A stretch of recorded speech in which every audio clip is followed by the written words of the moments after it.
અમરેલી જિલ્લામાં શેત્રુંજી નદી ખાતે મોક એક્સરસાઇઝનું આયોજન કરવામાં આવ્યું।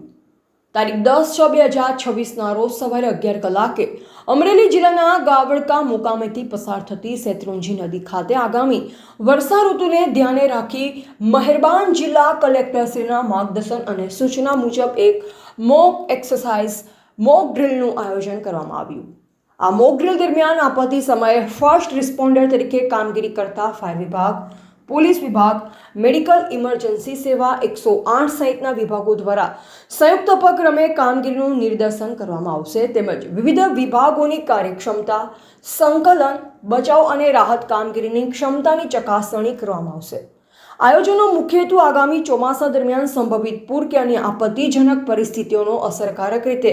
સામનો કરી શકાય તે માટે પૂર્વ તૈયારીને વધુ સજ્જ બનાવવાનું છે। મોક એક્સરસાઇઝ દ્વારા વિવિધ વિભાગો વચ્ચે સંકલન મજબૂત બને અને આપત્તિ સમયે ઝડપી તથા અસરકારક પ્રતિસાદ આપી શકાય તે માટેની તૈયારીઓનું મૂલ્યાંકન કરવામાં આવશે। રિપોર્ટર બિપિન રાઠોડ, ચલાલા, અમરેલી। આજરોજ મહેરબાન કલેક્ટર સાહેબ શ્રીના આદેશ અનુસાર ગાવડકા મુકામે એક મોક ડ્રીલનું આયોજન કરવામાં આવેલું હતું।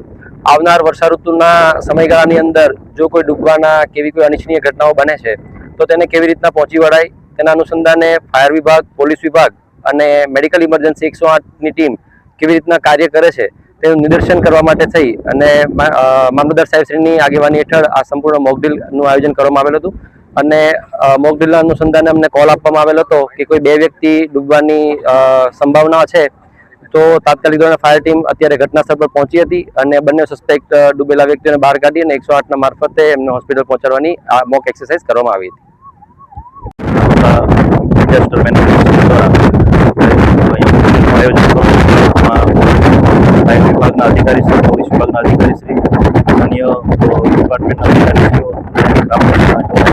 જોડાયા હતા અને લોકોને સમજૂત કરવામાં આવેલા છે કે કોઈ પણ પ્રકારનો અનિચ્છનીય બનાવ બને તો એ રીતે આયોજન થતું હોય છે અને પ્રાથમિક તબક્કે જે ઇમરજન્સી નંબરો કયા કયા પ્રકારના છે એ બાબતે જ અવગત કરવામાં કરી હોય છે અને ભવિષ્યમાં એવી કોઈ દુર્ઘટના થાય તો તમામ વિભાગો પણ વાકેફ થઈ શકે એ માટે આજે આ